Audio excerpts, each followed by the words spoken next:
My name is Albina, and despite the fact that I had just turned 30, I felt as if I had already lived 3 lives, with ups and downs, with sips of hope and waves of loneliness, with vivid dreams and restrained, almost imperceptible victories, and so, on an absolutely ordinary Tuesday, with fingers trembling slightly with excitement, I opened the door to the house that was now mine, not a temporary shelter, not someone's gloomy legacy, but a real, warm, living home that I had chosen, paid for, and earned myself.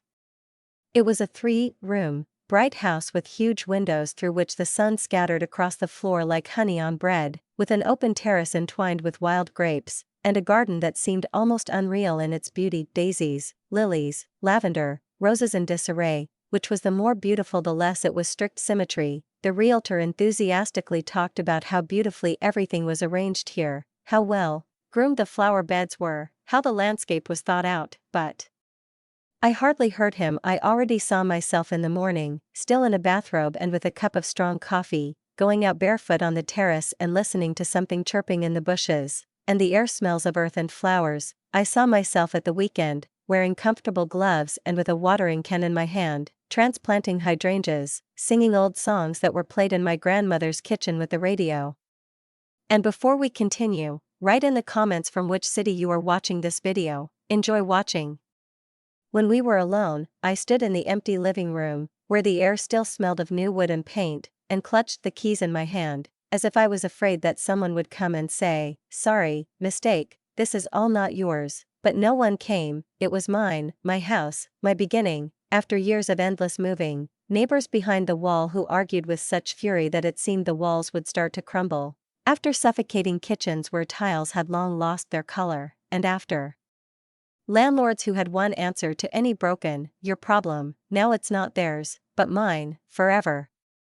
The mortgage documents that had been printed out just an hour ago were still warm from the copier, neatly folded in his wallet. I really wanted to call someone, just to say, "Can you imagine? I did it."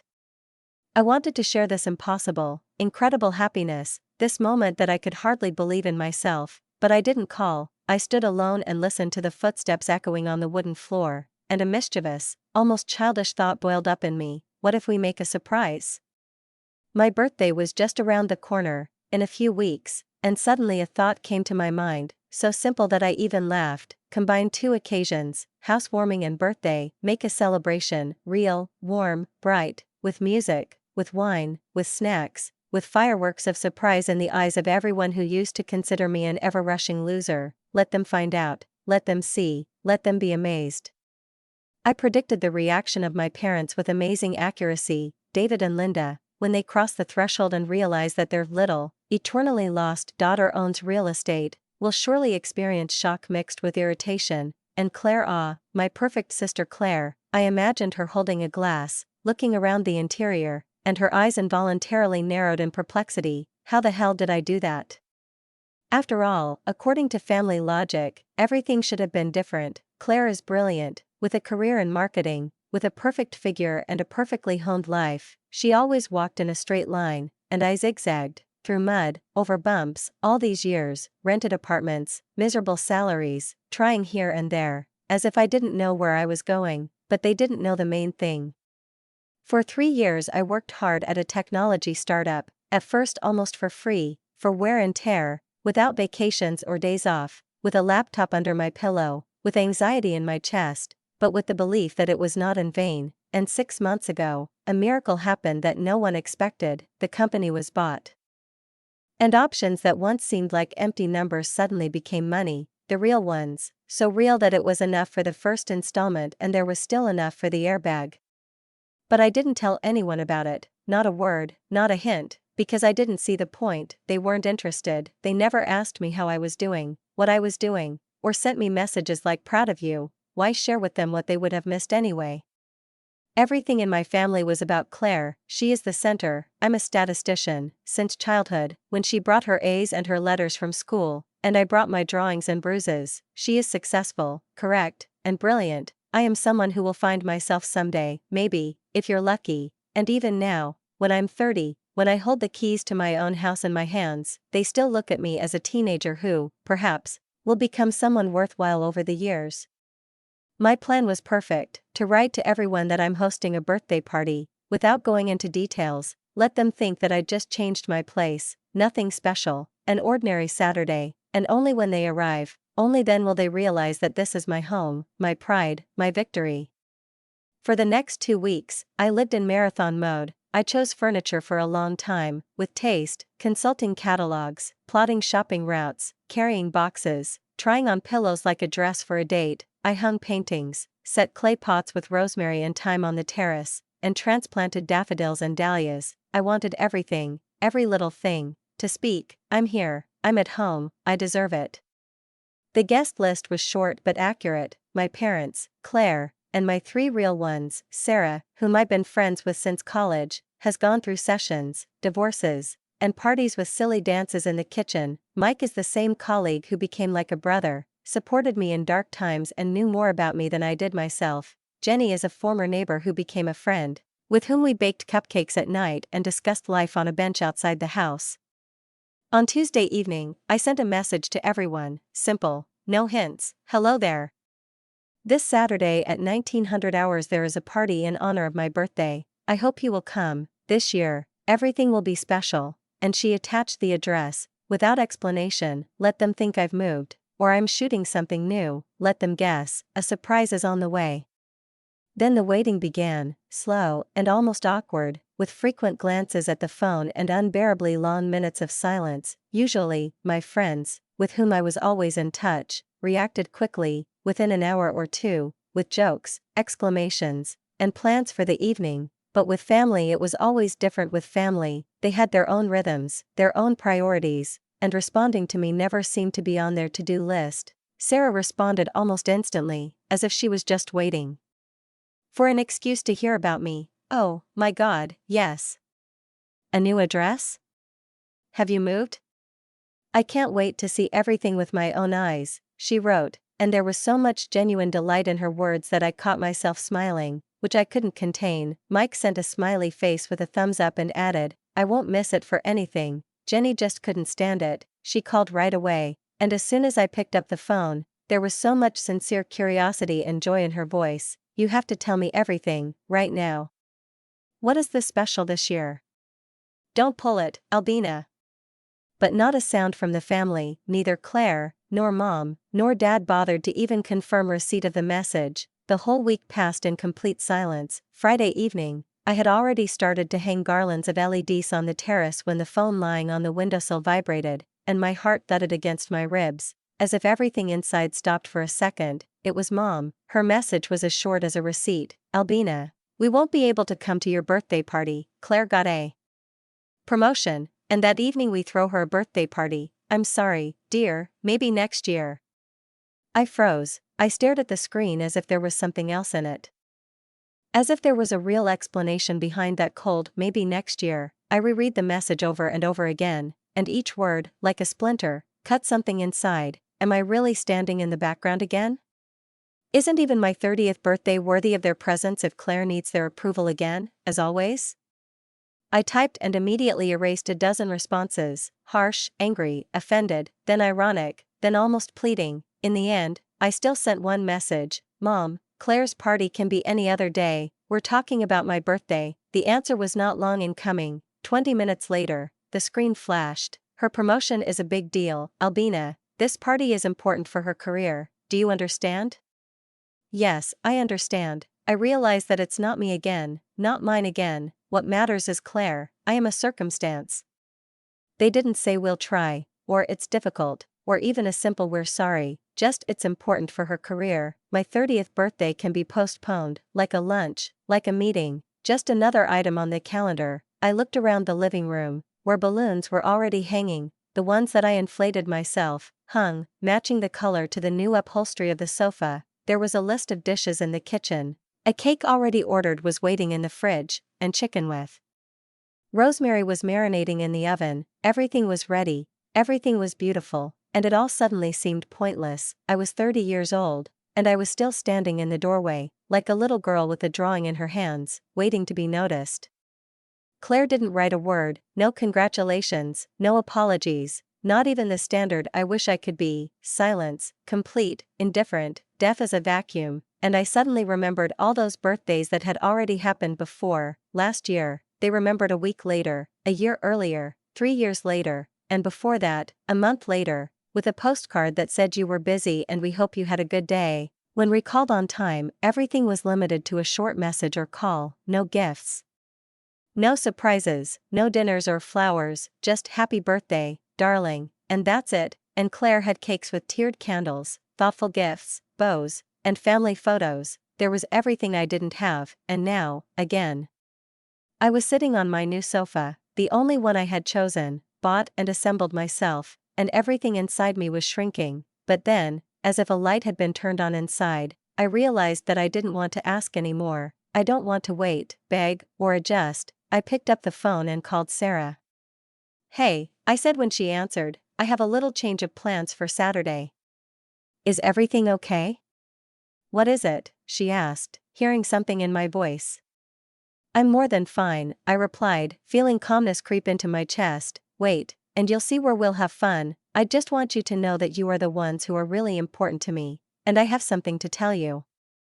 If my family couldn't find time for my birthday, then they don't deserve the right to know about my home, my victory, or who I've become. This day will be mine, present, clean, without their indifference. It will be conducted by those who know how important it is to be close, not out of status, not out of politeness, but out of love."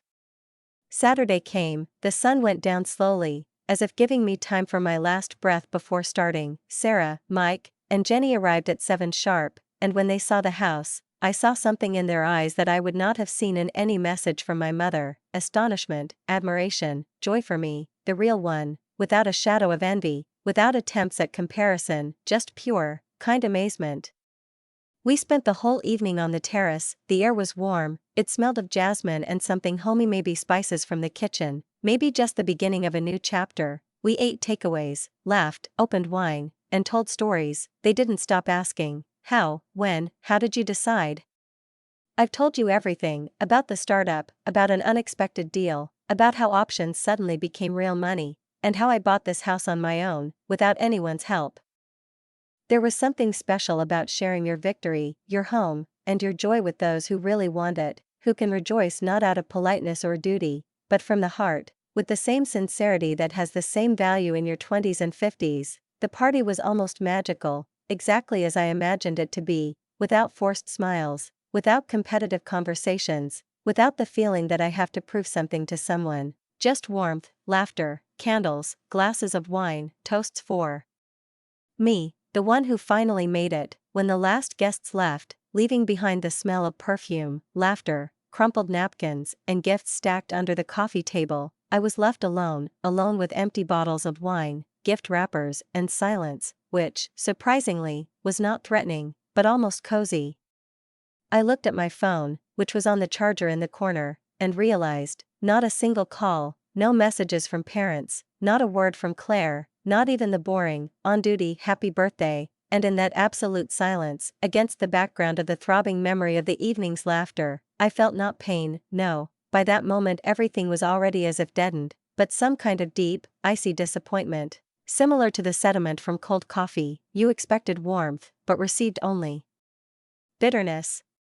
Months have passed, life went on as usual. I continued to live in my house, which was becoming more and more a part of me. My friends knew about it, came, helped with repairs, planted trees in the garden, brought candles, paintings, blankets. Every little thing here kept a trace of love and friendship, but I still haven't told my family anything, specially, consciously. I asked Sarah, Mike, and Jenny not to post a word about it on social media. I didn't want my parents or Claire to find out about it by accident, not because I was afraid, but because I needed a sense of control. Family silence has become the norm. From time to time, my mother would send dry, almost medical messages like, "Are you eating enough vegetables?" or "Did you check your blood pressure?" as if she had a patient or a schoolgirl to look after instead of me. Nothing real, no questions about how I am, what I dream about, what is dear to me. Claire didn't write even once, "No, how are you? No, what's new?" Complete radio silence. I continued to live and breathe deeply. She painted rooms, installed new plumbing herself, learned how to replace window seals, and spent hours in the garden, where plants, unlike people, responded to care with blooming, not silence. My neighbors were friendly, And almost every Sunday I had a barbecue, which brought together friends, children from neighboring houses, old Miriam from the 7th, who baked lemon cupcakes. Life was good, quiet, steady, mine. And then one day, in early March, my phone vibrated again, and my mom's name appeared on the screen. I didn't answer right away, not because I was angry, but simply because I no longer expected anything from her that could really touch me. "Albina, dear, how are you?" She began in the same tone in which anxiety was always hidden, not so much for me as for public opinion. "Your dad and I are having a family dinner next weekend. All the relatives will be there. We haven't seen you for so long."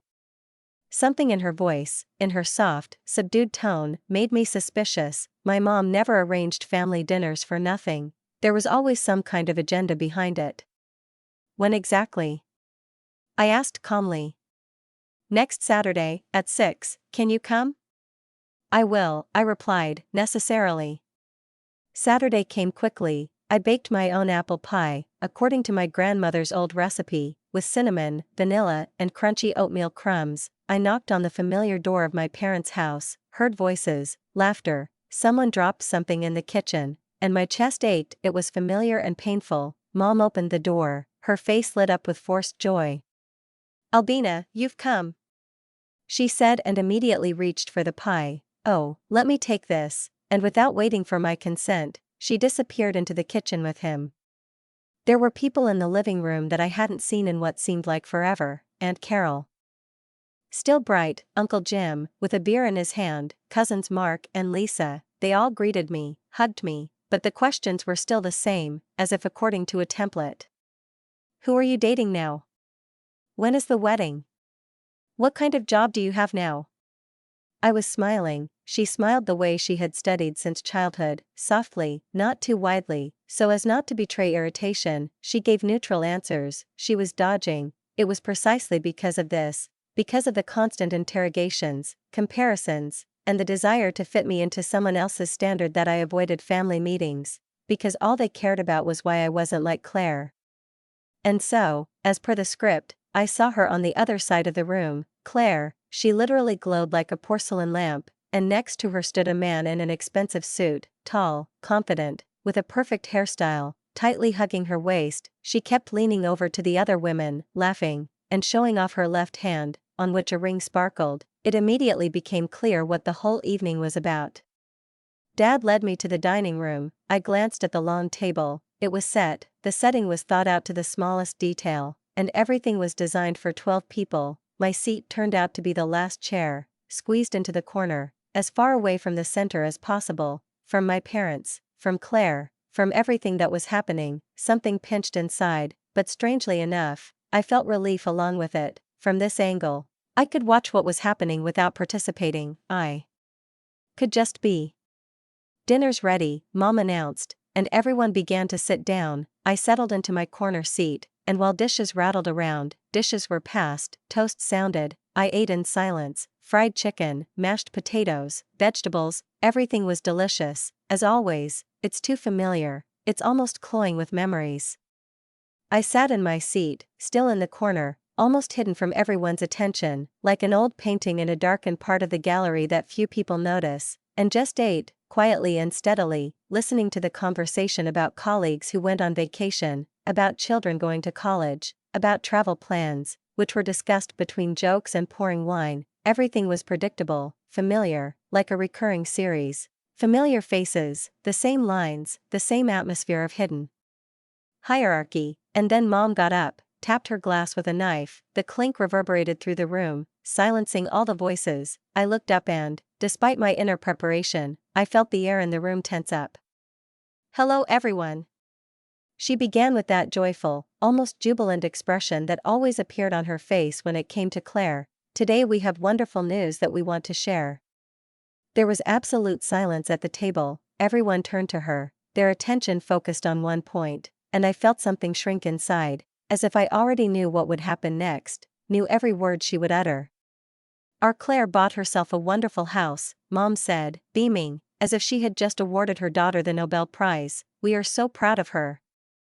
Thunderous applause rang through the room, cheers, smiles, some exchanged glances, others bent over to Claire with congratulations. I clapped too, mechanically, almost distantly, feeling surprise cloud my head. Did Claire buy a house? When? How? And why did I, whose life has always revolved around this topic, who had recently walked this path myself, not know anything about it? But Mom wasn't done. Her voice became a little higher, as if she couldn't contain her emotions. And that's not all, she continued. Claire is planning to announce her engagement very soon.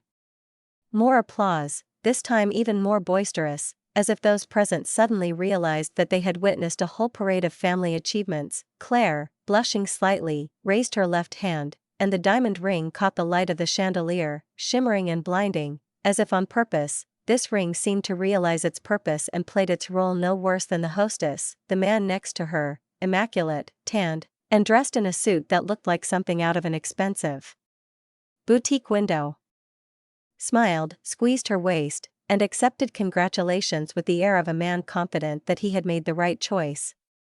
My father stood up, took a glass of wine, and said with that special expression he always had when he was particularly pleased with himself, "We really have a lot to be happy about today. So many wonderful things have happened, and all this is thanks to our eldest daughter."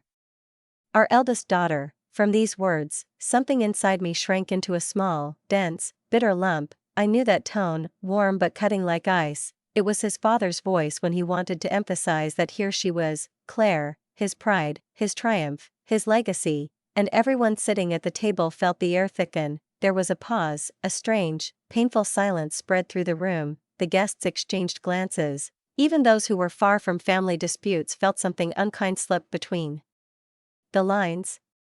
Everyone was looking at me now. The glances were cautious, curious, some sympathetic, others wary, as if everyone was waiting to see what Albina would say. How will she take it?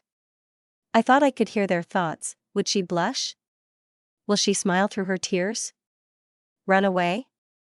As it used to be, in childhood, in youth, at family gatherings, where Claire always shone, and I was just there. Mom turned to me, a mocking, very familiar smile on her lips, the one that seemed to say, "Well, what do you say now, dear?" "Claire bought herself the perfect house, Albina," she said with exaggerated sweetness, "and you? When will you finally be able to achieve something like this? Or are you going to continue moving from one rented apartment to another?"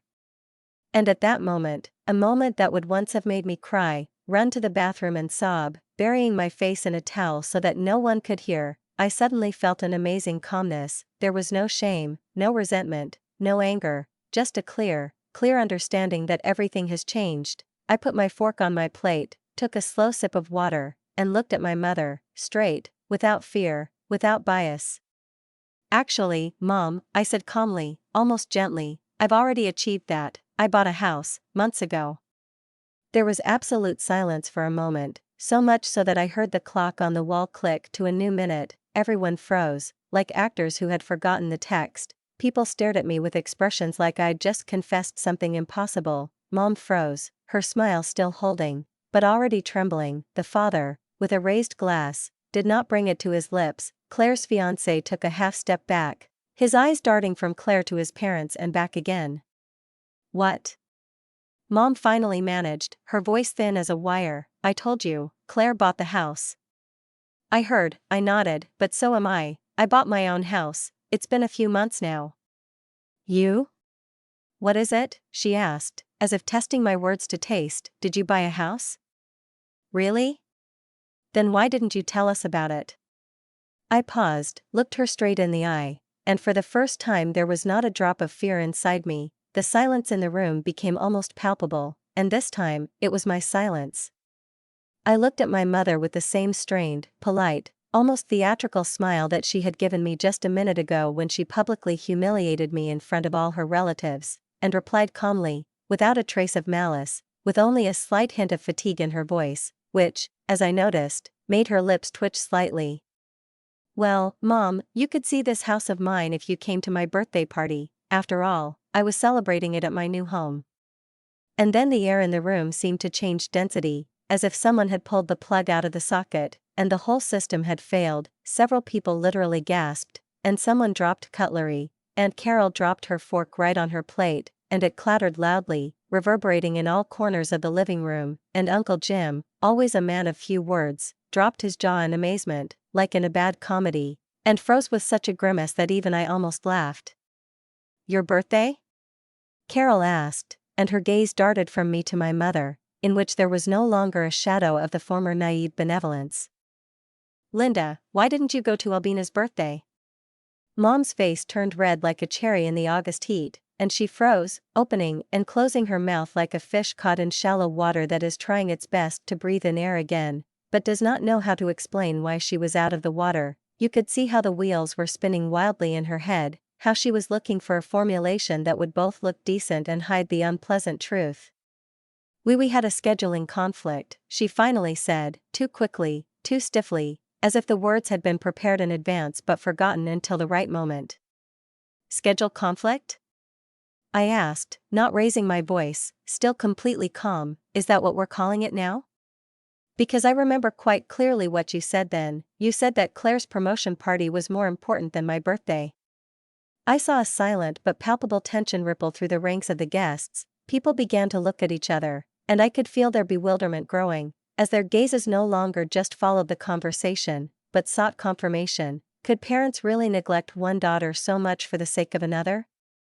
"It's not like that, you're exaggerating," Mom muttered, her voice trembling, but she'd been making excuses for decades in the face of the obvious. I said, looking her straight in the eye, "I'm exaggerating, because you didn't just miss my last birthday. In fact, you haven't been to any of my parties for 6 years now. 6 years old, Mom. You usually forget about my birthday altogether, and you remember a week later, or in a month." The air in the room seemed to get thicker, stickier. The guests, as if they were sitting in a comfortable theater, suddenly realized that in front of them was not a play at all, but a lively, sharp, uncomfortable truth, and now they were in it, not as spectators, but as participants. And Carol put down her napkin, her gaze focused, as if she had just read a line in a letter that she hadn't expected. Uncle Jim cleared his throat and, looking at my parents, said slowly, 6 years old, you haven't been to your daughter's birthday party in 6 years? Carol, still looking at her mother, said in a lower voice, but there was something new in her voice, not anger, no, but disappointment, almost maternal, deep. "Linda, you always said you had the perfect family, that you loved both your daughters equally. You told us that Albina doesn't come to family parties because she's shy, because she has nothing to be proud of, because she hasn't achieved anything." It was a moment that I've probably been waiting for all my life, not for the sake of revenge, not for the sake of the truth as such, but for the sake of someone other than me to see everything as it is. And now it's happened, not because I said anything, but because Mom backed herself into a corner. I never said that," she began, but her voice betrayed her. It trembled, broke, disappeared. "You told me," Carol replied firmly, "you said that Albina is a loser, that she does not have a stable job, that she is not settled in life, but, I'm sorry, if she's a loser, how could she buy a house? How could she arrange a party that you didn't even come to?" Uncle Jim nodded slowly, as if weighing every word. "Linda, it doesn't seem like the same attitude, it looks like a clear favoritism." My father, who had been sitting in silence all this time, as if trying not to interfere, finally spoke up. "This is ridiculous, we love both our daughters equally." I almost laughed out loud, not out of anger, not out of sarcasm, but from how ridiculous it sounded in a silence filled with facts. "Really, Dad? When was the last time you forgot about Claire's birthday? When was the last time you missed her party because of someone else's party?" He opened his mouth as if he wanted to say something, but the words stuck in his throat, and everyone at the table, including himself, knew the answer: never. They never forgot about Claire's birthday. There was not a single case where they missed her holiday, whether it was a modest family dinner or a noisy party with toasts, balloons and fireworks. They were always there. On time, with gifts, with approval, with that special sincerity that I did not know the taste of. Mom pressed her lips together, her face turned red, and her voice, usually balanced and icy, became shrill, sharp, almost shrill. "This is getting out of control, Albina, you're making us look terrible in front of the whole family." I looked at her calmly, without blinking, and answered evenly, without a drop of aggression, but with the firmness that had accumulated in me over the years. "I'm not making you look bad, Mom, I'm just telling the truth about how you've treated me all this time." And then, finally, as if under hypnosis all this time, Claire spoke up. She sat with her back straight, the ring on her finger still twinkling in the chandelier light, but her eyes were filled with confusion. "Albina, you're ruining everything. It was supposed to be a celebration." I turned to her. "A celebration of what, Claire? Your new life, your home, your engagement?" "Sure, it's always about you, isn't it? Every time, every dinner, every conversation, it all comes down to you." She lowered her eyes, and her voice became weak, almost childish. "It's not fair. Isn't that right? Then tell me, Claire," I continued, already feeling strength, not anger, rising in me, "when was the last time you called me? When did you write me a message that wasn't about you?" She was silent. I watched, biting my lip, as if remembering, even though we both knew there was nothing to remember. The pause stretched out, and I realized that now was the time to finish off, not with words, but with facts, and so I said matter-of-factly, almost lazily, "I can forward all your forgotten congratulations to the family chat, the ones that arrived a week or a month later, the ones that didn't exist at all, a group chat that includes almost everyone at this table. I think everyone will be curious to know exactly how my family takes care of me." "Albina, that's enough," Mom hissed through clenched teeth, and for the first time I saw fear in her eyes, not anger. "Enough of what?" I looked her straight in the eye. "Stop telling the truth? Stop defending yourself? Or is it enough to shame you in front of your relatives, who now finally see how it really was?" And then, as if unable to stand the heat, Cousin Mark, who had been eating in silence, looked down at his plate, spoke up. "Wait a minute. So you really bought a house? Like really bought it?" I nodded and answered simply.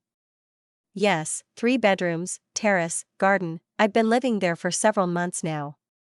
He looked stunned, but something like respect flashed in his eyes, and he said with sincere admiration, "This is amazing, congratulations, Albina." I smiled warmly at him. "Thanks, Mark, it's nice to finally hear congratulations from someone from the family." It struck a chord. I saw this realization settle in the faces of those sitting at the table. In their eyes there was now more doubt than confidence, more surprise than indifference, and it was as if they had an epiphany that all these years they had seen and heard about me only the version that was convenient to tell. The father finally looked up and tried to take control of the situation. "I think we should all calm down a bit." But there was no confidence in his voice. Defeat sounded there, as if he realized that the familiar system in which he had lived for decades had cracked. "No, Dad," I said, softly but adamantly, "I think we should all be honest at least once in our lives, so that everyone here understands exactly what kind of family you've always tried to imagine, and what it really is." Mom jumped up, and the chair creaked back, as if unable to stand the strain. "Albina," she said sharply, "you need to leave, right now." I slowly looked around at everyone at the table, the people who had considered me a loser, strange, and unsettled for so long, and in their faces I saw not the same condescending contempt, but shock. Those who for years considered me a shadow of their more successful sister, now for the first time saw the light that I shone on my own, without anyone else's approval. "You know what, Mom?" I said, getting up from the table and smoothing the folds of my dress, not because I was embarrassed or ashamed, but because I wanted to leave with dignity. "You're right, I have to go." I walked to the door slowly, step by step, feeling the eyes on me, but for the first time, not ashamed of them. I didn't leave out of resentment. I was leaving because I was no longer going to pretend that all this family dysfunction was the norm, that's how it should be, that this is love. The silence followed me all the way out, thick, dense, tense. As I was putting on my coat, I heard people whispering behind me, frantically whispering, as if suddenly everything was shaking, and everyone realized that something in this family was cracked, and maybe it was for the best. I returned home late at night. She closed the door, took off her shoes, and put the kettle on, and I realized, for the first time in many years, I feel light, not anxious relief, but real, complete freedom. Yes, it was painful, yes, it was tough, But it was necessary. For the first time in my life, I didn't allow myself to be the one to shut up, put down, or ignore. Around 10 o'clock in the evening, my phone started vibrating. Mom's name was flashing on the screen, as if a time machine was trying to bring me back. I transferred the call to voicemail, then my father called, then Claire, one by one, but I ignored them all. The next morning, when I woke up not to the alarm ringing, but to the sunlight filtering through the curtains, I stretched lazily, feeling pleasantly tired in my body, and before I could fully recover, I picked up the phone lying on the bedside table. The screen was littered with notifications, as if someone was desperately trying to get through the night. 17 missed calls, dozens of messages. I sighed, not hurrying to open any of them, got up, brewed strong black coffee with cinnamon, as I liked in the cool mornings, and went out onto the terrace, where birds were chirping, and the air was filled with the scent of fresh greenery and something alive, real, not at all like the heavy atmosphere that I was in my parents' house the day before. I sat down on a wicker chair, wrapped my hands around a warm cup, and finally began to read. The first was a short, sharp message from my mother, written, judging by the time, at 2 o'clock in the morning. Albina, you have disgraced us in front of the whole family, how could you? Then from my father, your behavior at dinner was unacceptable, call us immediately. And then Claire, you ruined my evening, everyone was discussing you, not my engagement, how could you do that? I closed the messages one by one without replying to any of them. If they really wanted to apologize for all these years during which they treated me as an annoying mistake, as a backdrop for someone's brighter life, they would start with a confession, not with accusations. The messages came all day, then the next, and another, long paragraphs of excuses, claims, complaints about how I destroyed the image of our family, how now all relatives ask uncomfortable questions. It turns out that Aunt Carol called my mom the next day and demanded to know why she called me a loser, why she was hiding the truth. Now everyone thinks we're a dysfunctional family, Mom wrote in one of the messages. In another, there was already a direct instruction, you have to fix this. I was laughing, not out loud, but inside. Fix it? What? The truth? I wasn't going to apologize for the fact that I once dared to keep my mouth shut. I'm not going to apologize for proving the opposite, that they were wrong, that I achieved something they couldn't even imagine.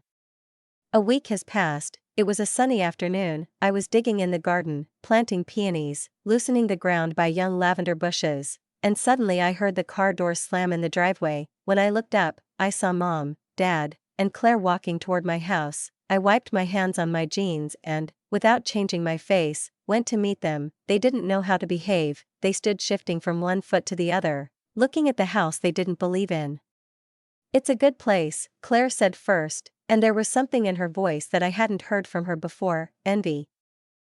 It's bigger than mine. What do you want? I asked, not inviting them in, but not rudely, but like a hostess who was not ready to open the doors to those who had kept them closed to her for so many years. We need to talk, Mom said, can we come in? I reluctantly stepped aside, and they went into the living room, where everything, from the color of the walls to the shelves with books, was my personal choice, my concern, my taste. They looked around as if they had entered a strange world, a museum of my independence, a space where their opinions and assessments meant nothing. Albina, Mom began, and her voice trembled, we have a problem. All our relatives have been calling us since last weekend. Everyone's asking why we didn't know you had a house, why we weren't at your birthday parties. And now, my father interjected, they think we're terrible parents, that we don't love you. I looked at them, holding my gaze. And you?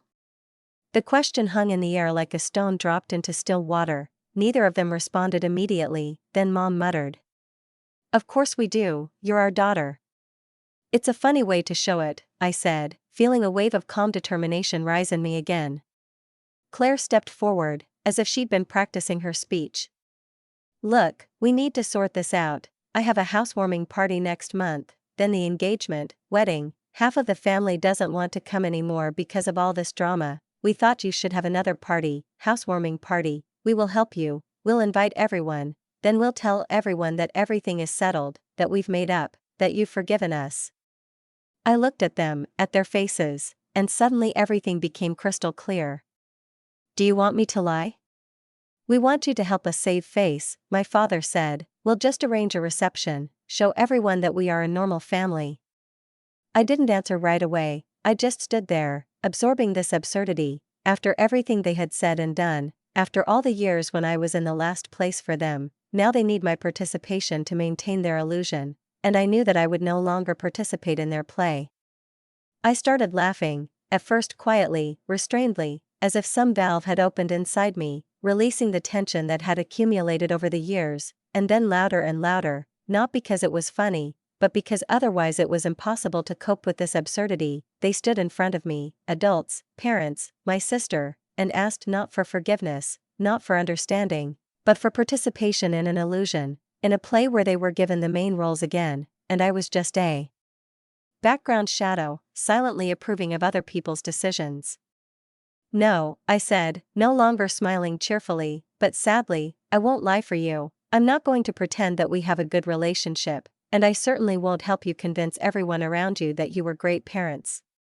Claire's face turned bright red, as if someone had splashed wine on it. She jerked her head up and spat out the phrase with resentment, as if she had been stepped on a wedding dress. "Great, then you won't get an invitation to my wedding." I shrugged my shoulders, calmly and even with relief. I wouldn't have gone anyway. And then, at that moment, they looked at me as if I had just slapped them in the face. Mom gasped, as if she didn't believe I'd said it out loud, but Dad was taken aback and opened his mouth, unable to find the words. "That's not what you mean," Mom whispered, tightly, as if she was clinging to the last straw, to that old version of me who always gave in, averted her eyes, swallowed resentment. "Exactly that," I said firmly. "I won't pretend anymore. I'm tired of making excuses for your behavior. I'm tired of feeling disappointed when in fact my life is much better than you ever thought possible." Dad sighed, his voice sounding annoyed, almost aggressive. "You're our daughter, you can't just cut us out of your life." I went to the door, opened it, and held it gently with my hand. "I think you should go." "They're gone," but not quietly. Claire was crying, sobbing like I'd ruined her dreams.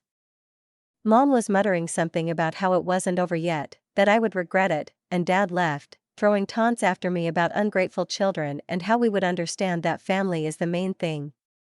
I closed the door behind them, slowly, with feeling, and I leaned against it, letting the silence spread through the house like warm water. I felt exhausted, like after a long hike in the mountains, but free from the role that was imposed on me, from expectations, from constant guilt. "It's been 2 weeks, Sarah called me." Her voice, as always, was cheerful, but there was genuine interest in it.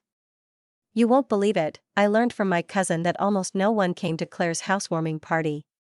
"Really?" I was surprised, although deep down it didn't seem incredible anymore. "Yes, it seems that most of the relatives decided to boycott. Now how should I put it, on Albina's team?"